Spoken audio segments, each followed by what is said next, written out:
नमस्कार दर्शक बंधु जय जगन्नाथ। आज कार्यक्रम दर्शक बंधु आम आलोचना करवा मीन राशि फलाफल किपरि मीन राशि ग्रह मानकर स्थिति कौन रही आसतु जाना। मीन राशि मास आरंभ देखा रविंकर चलन आपणकर चतुर्थ स्थान में रवि मासर द्वितीयार्ध जुलाई मास 16 तारिख पर आपणकर पंचम स्थान में चलन करेंगे। मंगल मास आरंभ आपणकर द्वितीय स्थान में चलन करेंगे और 12 तारिख ठारू मंगल तृतीय स्थान में चलन करेंगे।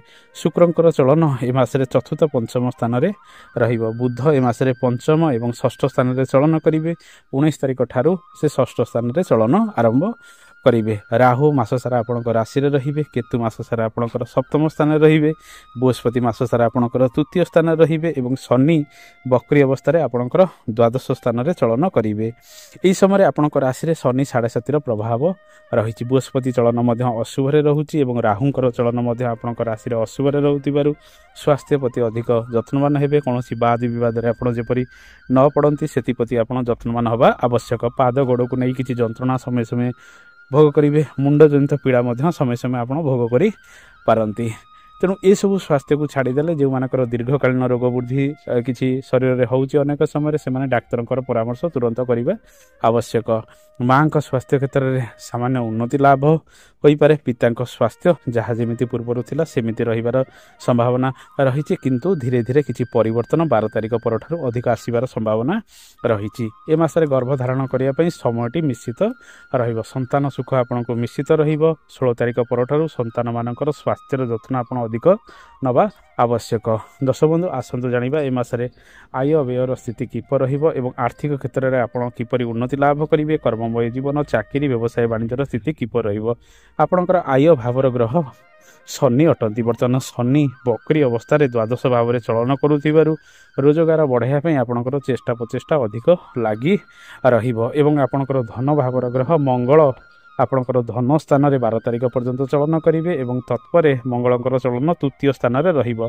तेणु परिश्रम ए मासरे अधिक करेंगे धन प्राप्ति करने 12 तारिख पर जेहेतु आपणकर राशि अधिपति बृहस्पति सहित मंगलकर जोग संबंध रहिबो। तेणु जेमिति परिश्रम मासर द्वितीयार्ध करेंगे सेमिति आपण ए मासरे धन प्राप्ति करि पारंती। निजर रोजगार को बढ़ाई आपण विभिन्न दिगरे चेष्टा प्रचेष्टा जारी रखिबे। रविंकर चलन ए मासरे आमे जो देखिबा शुभ अशुभ रहुची। पंचम स्थान में रविंकर चलन 16 तारिख पर रहिबो।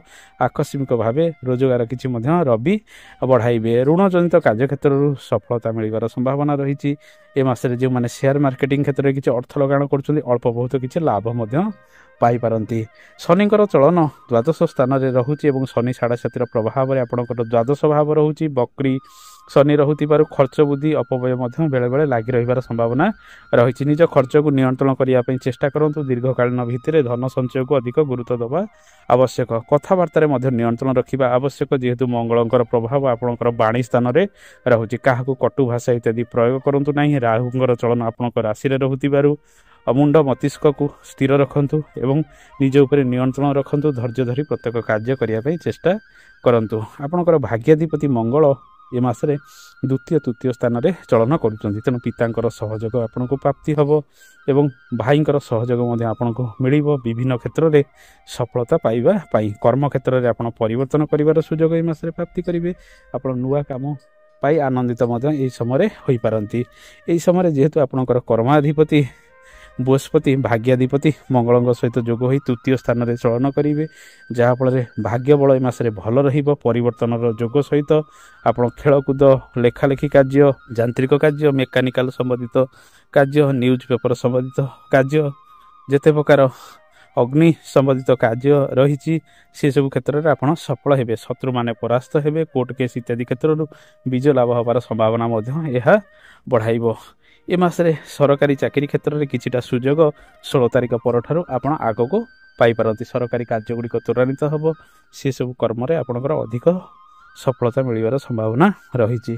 दर्शक बंधु এই সমୟରେ ଆମେ ଯଦି ଦେଖିବା ବ୍ୟବସାୟ ବାଣିଜ୍ୟର ସ୍ଥିତି କିପରି ରହିବ। ବ୍ୟବସାୟର ଗ୍ରହ ବୁଧ ଯିଏକି ଆପଣଙ୍କର ପଞ୍ଚମ ଷଷ୍ଠ ସ୍ଥାନରେ ଚଳନ କରିବେ। କାରବାର କ୍ଷେତ୍ରରେ ସାମାନ୍ୟ ଉନ୍ନତି ଆମେ ଯଦି ଦେଖିବା 19 ତାରିଖ ପର୍ଯ୍ୟନ୍ତ ରହିବ। 19 ତାରିଖ ପରଠାରୁ ବ୍ୟବସାୟ ବାଣିଜ୍ୟରେ ଅଧିକ ନିବେଶ ଆପଣ କରନ୍ତୁ ନାହିଁ। ବ୍ୟବସାୟ ବାଣିଜ୍ୟରେ ଯଦି ପାର୍ଟନରସିପ୍ରେ ଆପଣ କୌଣସି କାର୍ଯ୍ୟ କରୁଛନ୍ତି, ଆପଣଙ୍କର ପାର୍ଟନରଙ୍କ ସହିତ ମନମାଳିନ୍ୟ କିଛି ଉପୁଜିପାରେ ମାସର ଦ୍ୱିତୀୟାର୍ଦ୍ଧରେ। ତେଣୁ ପାର୍ଟନରଙ୍କ ସହିତ ସୁସମ୍ପର୍କ ବୃଦ୍ଧି କରନ୍ତୁ। ପାର୍ଟନରଙ୍କ ସହିତ ଅଧିକ ସମ୍ପର୍କ ବଢ଼ାଇ ପ୍ରତ୍ୟେକ କାର୍ଯ୍ୟକୁ ଆଗେଇ ନେବା ଆବଶ୍ୟକ। ଋଣଜନିତ କାର୍ଯ୍ୟରେ ଆପଣ ଫସି ଯାଇପାରନ୍ତି, ତେଣୁ ଅଧିକ ଋଣ ଏହି ସମୟରେ ନିଅନ୍ତୁ ନାହିଁ। ଋଣ ପରିଶୋଧ କରିବା ପାଇଁ ଚେଷ୍ଟା କରନ୍ତୁ। ବାକି ବୁକର ଏହି ସମୟରେ ଅଧିକ ଦିଅନ୍ତୁ ନାହିଁ। ଦର୍ଶକ ବନ୍ଧୁ, ଆସନ୍ତୁ ଜାଣିବା ବିଦ୍ୟାର୍ଥୀମାନଙ୍କ ପାଇଁ ସମୟ କିପରି ରହିବ। ଆପଣଙ୍କର ପଞ୍ଚମାଧିପତି ଚନ୍ଦ୍ର ଅଟନ୍ତି। ପଞ୍ଚମ ସ୍ଥାନରେ ଶୁକ୍ର ରବିଙ୍କର ଯୋଗ ସମ୍ବନ୍ଧ ରହିବ। ଆପଣଙ୍କର ଭାଗ୍ୟାଧିପତି ମଙ୍ଗଳ ଅଟନ୍ତି। ମଙ୍ଗଳ ବୃହସ୍ପତିଙ୍କ ସହିତ ଯୋଗ ହୋଇ ତୃତୀୟ ସ୍ଥାନରେ ରହୁଥିବାରୁ ଛାତ୍ରଛାତ୍ରୀମାନେ ଲେଖାପଢ଼ା ଖେଳକୁଦ କ୍ଷେତ୍ରରେ ସଫଳତା ପ୍ରାପ୍ତି କରିବେ। ଏହା ସହିତ ଛାତ୍ରଛାତ୍ରୀମାନେ ନୃତ୍ୟ ସଙ୍ଗୀତ କଳା କ୍ଷେତ୍ରରେ ମଧ୍ୟ ପାରଦର୍ଶିତା ଲାଭ କରିବାର ସମ୍ଭାବନା ରହିଛି। ବିଦ୍ୟା କ୍ଷେତ୍ରରେ ଛାତ୍ରଛାତ୍ରୀମାନେ ସଫଳ ହେବେ। ଭାଗ୍ୟ ସ୍ଥାନକୁ ଯେହେତୁ ବୃହସ୍ପତି ମଙ୍ଗଳଙ୍କର ପ୍ରଭାବ ରହୁଛି, ଉଚ୍ଚଶିକ୍ଷା କ୍ଷେତ୍ରରେ ବିଦ୍ୟାର୍ଥୀମାନେ ଭଲ ପ୍ରଦର୍ଶନ କରିପାରନ୍ତି। ଲେଖାଲେଖି କ୍ଷେତ୍ରଠାରୁ ଆରମ୍ଭ କରି ଛୋଟ ମୋଟ ପରୀକ୍ଷା ଏବଂ କମ୍ପିଟେଟିଭ୍ ଏକ୍ଜାମ୍ କ୍ଷେତ୍ରରେ ଛାତ୍ରଛାତ୍ରୀମାନେ ଅଧିକ ପରିଶ୍ରମ କଲେ ହିଁ ସଫଳତା ପ୍ରାପ୍ତି କରିବେ। ଯେହେତୁ ଶନି 7.5ର ପ୍ରଭାବରେ ଆପଣଙ୍କର ରାଶି ରହୁଛି ଏବଂ ଆପଣଙ୍କର ରାଶିରେ ରାହୁଙ୍କର ଚଳନ ରହୁଛି, ତେଣୁ ଧୀରେ ସୁସ୍ଥେ ପ୍ରତ୍ୟେକ କାର୍ଯ୍ୟ ବିଦ୍ୟା କ୍ଷେତ୍ରରେ କରିବେ। ଓଭର କନଫିଡେନ୍ସ ବେଳେବେଳେ ଭୁଲ ଭଟକା ମଧ୍ୟ କରିପାରେ। ଶୁଭ ମାଙ୍ଗଳିକ କାର୍ଯ୍ୟ ପାଇଁ ଏ ମାସଟି କିପରି ରହିବ। ଆପଣଙ୍କ ରାଶିରେ ଗୁରୁ ସୁଧି କି ରବି ସୁଧି ଏ ମାସରେ ରହିବ ନାହିଁ, ତେଣୁ ଶୁଭ ମାଙ୍ଗଳିକ କାର୍ଯ୍ୟଗୁଡ଼ିକ କରିବା ପାଇଁ ଏ ମାସଟି ସେତେ ପ୍ରଶସ୍ତ ରହିବ ନାହିଁ। ଘରକୁ ଯଦି ବିବାହ ପ୍ରସ୍ତାବ ଆସୁଛି, ଫାଇନାଲ୍ କରିବା ପାଇଁ ଚେଷ୍ଟା କରନ୍ତୁ। ଆଗାମୀ ଦିନରେ ହୁଏତ ରବି ସୁଧିରେ ଆପଣ ବିବାହ କାର୍ଯ୍ୟଗୁଡ଼ିକ ସମ୍ପାଦିତ ମଧ୍ୟ କରିପାରିବେ। ଦର୍ଶକ ବନ୍ଧୁ, ଏହି ସମୟରେ ଦାମ୍ପତ୍ୟ ଜୀବନ କିପରି ରହିବ ଆସନ୍ତୁ ଜାଣିବା। ମାସର ପ୍ରଥମାର୍ଦ୍ଧଟି ଦାମ୍ପତ୍ୟ ଜୀବନକୁ ନେଇ ସୁଖ ପ୍ରଦାନ କରିବ। ଜୀବନସାଥୀଙ୍କ ସହିତ ହସ ଖୁସିରେ ଆପଣ ସମୟଗୁଡ଼ିକ ଅତିବାହିତ କରିବେ। କିନ୍ତୁ ମାସର ଦ୍ୱିତୀୟାର୍ଦ୍ଧରେ 19 ତାରିଖ ପରଠାରୁ ଜୀବନସାଥୀଙ୍କ ସହିତ କିଛି ମନମାଳିନ୍ୟ ଉପୁଜିବାର ସମ୍ଭାବନା ରହିଛି। ତାଙ୍କ କଥାକୁ ଅଧିକ ଗୁରୁତ୍ୱ ଦେବେ। ସେ କ'ଣ କହୁଛନ୍ତି ତାକୁ ଭଲ ଭାବରେ ଆପଣ ଭାବିବା ଆବଶ୍ୟକ। ହଠାତ୍ ତାଙ୍କ ସହିତ କିଛି ଯୁକ୍ତିତର୍କ କରନ୍ତୁ ନାହିଁ। ତାଙ୍କ ସହିତ ସୁସମ୍ପର୍କ ବଢ଼ାଇ ଆଗକୁ ବଢ଼ିବା ଆବଶ୍ୟକ। ଦର୍ଶକ ବନ୍ଧୁ, 19 ତାରିଖ ପରଠାରୁ ବୁଧ ଯେହେତୁ ଆପଣଙ୍କର ସପ୍ତମାଧିପତି ଷଷ୍ଠ ସ୍ଥାନରେ ଚଳନ କରିବେ, ତେଣୁ ଜୀବନସାଥୀଙ୍କର ସ୍ୱାସ୍ଥ୍ୟର ଯତ୍ନ ମଧ୍ୟ ନେବା ଆବଶ୍ୟକ। ପାରିବାରିକ ଜୀବନ କିପରି ରହିବ ଆସନ୍ତୁ ଜାଣିବା। ପାରିବାରିକ ସୁଖ ସ୍ଥାନରେ ରବି ଶୁକ୍ରଙ୍କର ଚଳନ ରହୁଥିବାରୁ ମିଶାମିଶି ସୁଖ ଦୁଃଖ ପ୍ରାୟତଃ ଲାଗି ରହିବ। କିଛି ସମସ୍ୟା ଆସିପାରେ, ପୁଣି ତାହା ସର୍ଟ ଆଉଟ୍ ମଧ୍ୟ ହୋଇପାରେ। ଘରର ପୁରାତନ କାର୍ଯ୍ୟଗୁଡ଼ିକ ତ୍ୱରାନ୍ୱିତ ହେବ। ବନ୍ଧୁଙ୍କର ସହଯୋଗ ଅଧିକ ନିଅନ୍ତୁ ଯଦି କୌଣସି କାର୍ଯ୍ୟ କରୁଛନ୍ତି ଆପଣ 19 ତାରିଖ ମଧ୍ୟରେ। 19 ତାରିଖ ପରଠାରୁ ବନ୍ଧୁଙ୍କ ସହିତ କିଛି ମନମାଳିନ୍ୟ ଉପୁଜିପାରେ, ମାଆଙ୍କ ସହିତ କିଛି ମନମାଳିନ୍ୟ ଉପୁଜିପାରେ, ସମ୍ପର୍କ ହାନି ମଧ୍ୟ ହୋଇପାରେ। ତେଣୁ ସେସବୁ ପ୍ରତି ଆପଣଙ୍କୁ ଧ୍ୟାନ ଦେବାକୁ ପଡ଼ିବ।